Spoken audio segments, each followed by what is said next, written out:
Hello everyone, and welcome to my CBS Soaps official channel. I hope everyone is having a wonderful day.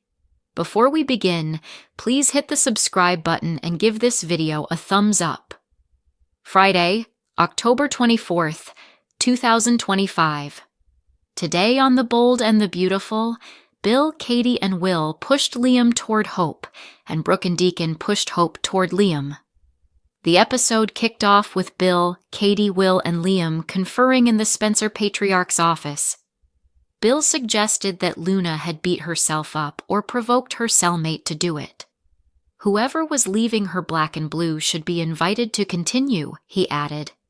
In turn, Katie argued that no, they should ensure that Luna is sequestered away from anyone who might harm the baby. Having just sealed a big deal for Spencer Publications, Liam excitedly said that his new lease on life had also come with a newfound clarity. "Hope and Beth are my world," he said. He thought it was a sign that Hope had ended things with Carter and admitted that he was planning to make another play for his ex-wife. "I really think she's ready," Katie said, "to find her way back to herself. And you." Bill reminded Liam that Spencer men fight for what they want, which was exactly what he said he planned to do with Hope. At Forrester, Brooke, Hope, Carter, and Daphne looked over HFTF PR ideas and sniffed at the perfumer's new cardamom-based fragrance. Everyone agreed it was great that Liam was safe and healthy once again. Alone with Hope, Brooke pushed her daughter to give Liam a second chance.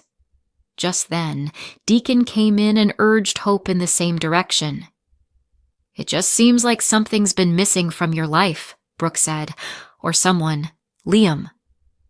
Hope argued that she was just trying to stay present in the moment and quickly changed the subject to Deacon's marital troubles. Brooke was relieved that Sheila was out of his life, but he hastened to point out that it was just a separation. Hope then chimed in to encourage her dad to come to his senses and dump Sheila for good.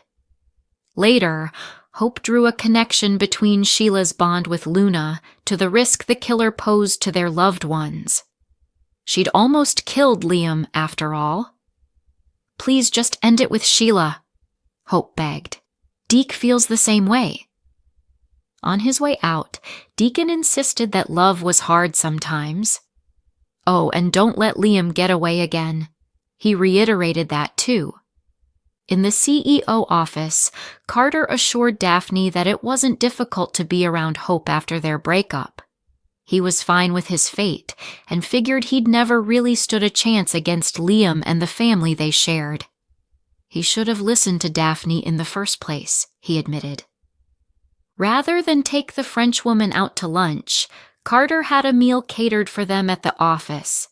As they flirted, he complimented her singing, and Daphne invited him to the next open mic night at Il Giardino. Later, he shared that he'd been drawn to her from the moment they met, but he'd fought the attraction for the sake of his relationship with Hope. Now he didn't have to. In the show's final moments, Daphne challenged Carter to earn her trust. "I won't be second in any man's heart," she said. In response, he said that he'd noticed a pattern in his romances. He chose women who needed to be saved. Daphne didn't need saving, so he was nervous. But he was going to enjoy proving to her that what he felt for her was real. Back at Spencer, Bill said that he saw a change in Liam. He'd always admired his son's principles, but now there was also a certainty about him, a strength. "We're a lot more alike than you think," Liam told his dad. "Go after your happiness," Bill urged, "and show me the way." At Forrester, Brooke told Hope that she and Deacon weren't trying to pressure her to reunite with Liam. "There were reasons we broke things off," she reminded her mom. And having had her heart broken a few times, she wasn't interested in having it shattered again. But since she was enjoying her time with Liam and Beth, she should seize onto that, Brooke said. "I think there's a sense of lessons learned on both our parts," Hope admitted. "How could I not love him?"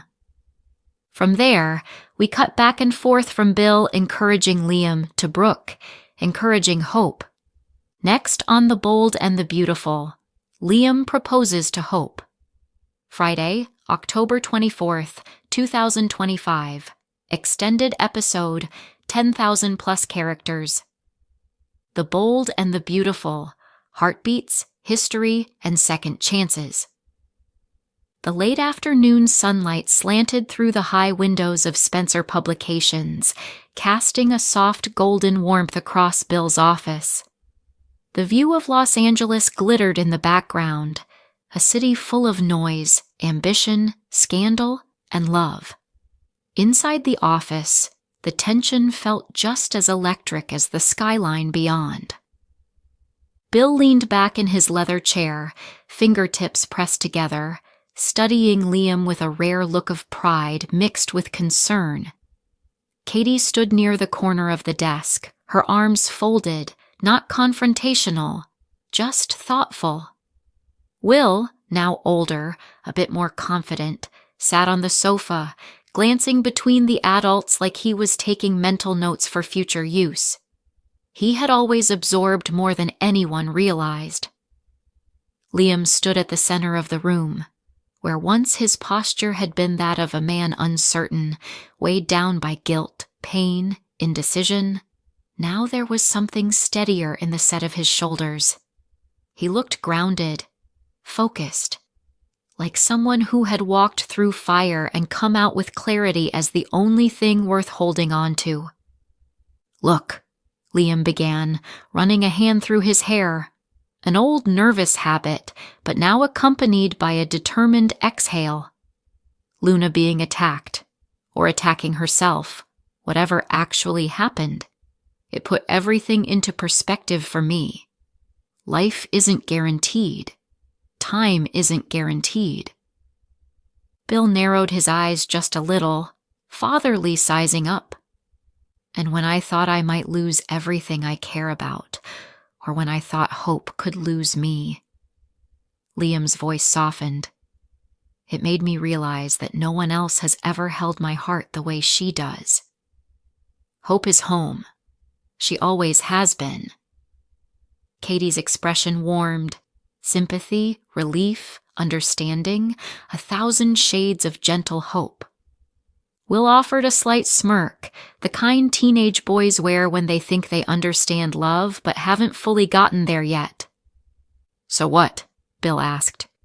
"You going to wait for fate to hand her back to you, or are you going to fight?" Liam didn't hesitate. "I'm going to fight. I already made peace with the past, and I'm not going to let fear of messing up stop me anymore. I don't want another chapter without hope in it."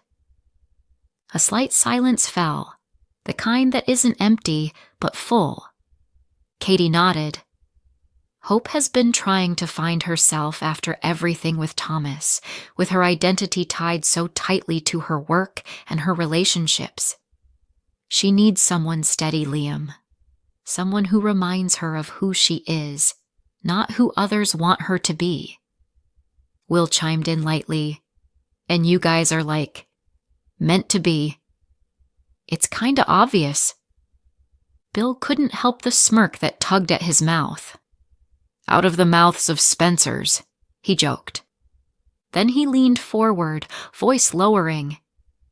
"Spencer men don't stay on the sidelines. When we love someone, we claim them, we protect them, we show up. You want hope? Then make sure she can feel it. No hesitation, no running, no apologies for wanting happiness." Liam nodded deeply. "I'm done backing away from love." Meanwhile, at Forrester Creations, the scent of cardamom floated in the air, warm, spicy, unexpected.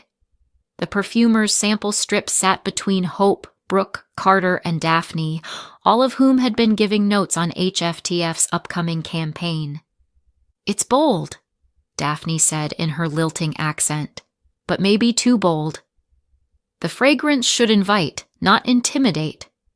Hope laughed softly. "Kind of like love, right?" Brooke's eyes immediately flicked toward her daughter. Hope caught it and sighed.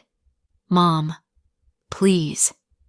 "I didn't say anything," Brooke protested, except she absolutely had said something, just with her eyes instead of her words. Carter cleared his throat, partly to break the tension, partly because the smell was beginning to feel too heavy. "We should reposition the messaging to focus on renewal," he offered. "Healing, rediscovery." Hope nodded, but she knew the conversation about fragrance was only a temporary distraction, because the real conversation was coming. And right on cue, the office door opened. Deacon stepped inside, and suddenly the air felt warmer. Not because of romance, but because of the weight of everything no one had finished saying. Brooke crossed her arms, her tone cautious. "Deacon." "Brooke." He nodded, then looked at Hope. Really looked. "You okay?" Hope swallowed. "I'm figuring things out." Carter and Daphne excused themselves, sensing the emotional storm brewing. When the door closed behind them, Brooke and Deacon turned simultaneously to face Hope. It was almost comical, if it hadn't been so intensely heartfelt. Brooke went first. "Honey, I know you're scared of getting hurt again. But you and Liam share something rare, something real." Deacon added gently, "And you miss him." "I know you do." Hope's voice was quiet, but steady. "It's not that simple." Brooke stepped closer. "It is simple. You still love him." Deacon nodded. "And he still loves you." Hope looked down at her hands, hands that had held Liam's, held Beth's, held grief, held joy, held everything. "It's just, every time I have opened my heart, I've been broken," she whispered. "Do you know what it's like to feel like you're always rebuilding from rubble?" Brooke softened. "Yes, sweetheart. I do. More than you know." Deacon's chest tightened. "And that's exactly why you deserve a love that lasts. Hope, don't punish yourself by denying something real just because it's been difficult." Hope blinked hard, emotion sharp in her throat. "And besides," Deacon added, shifting tone, "Sheila is out of my life. It's complicated, but I know what I need too." Hope snapped her eyes to her father. "Then prove it. End it. For real. For you. For everyone you love." Brooke nodded firmly. "Please, Deacon. For once, choose peace." The room felt like the quiet before a storm that decides whether to destroy or clear the sky. Deacon inhaled slowly. "I hear you," he said, "and I will make my choice." Then he turned to Hope. "But sweetheart, you have to make yours too." Hope's breath trembled. "Don't let Liam slip away again." Then he left, leaving a silence that felt thick enough to touch. Elsewhere, the CEO office. Carter and Daphne sat across from each other, catered lunch spread between them, laughter soft and growing. There was chemistry, not the explosive kind, but the kind that sneaks into your lungs and becomes part of your breath. "You really didn't have to do all this," Daphne said. "I wanted to," Carter admitted. He hesitated, then spoke the truth. "I always find myself trying to save women. Women who are hurting. Women who are lost. But you don't need saving. And that scares me." Daphne held his gaze, unwavering.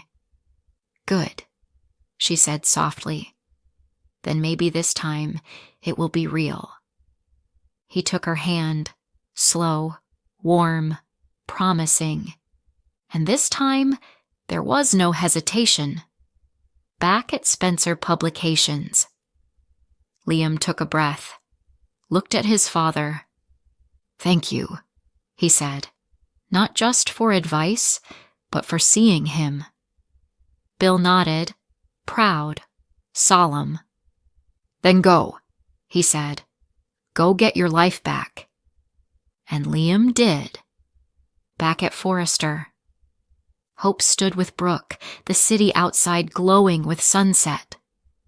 "I don't want to lose myself again," Hope whispered.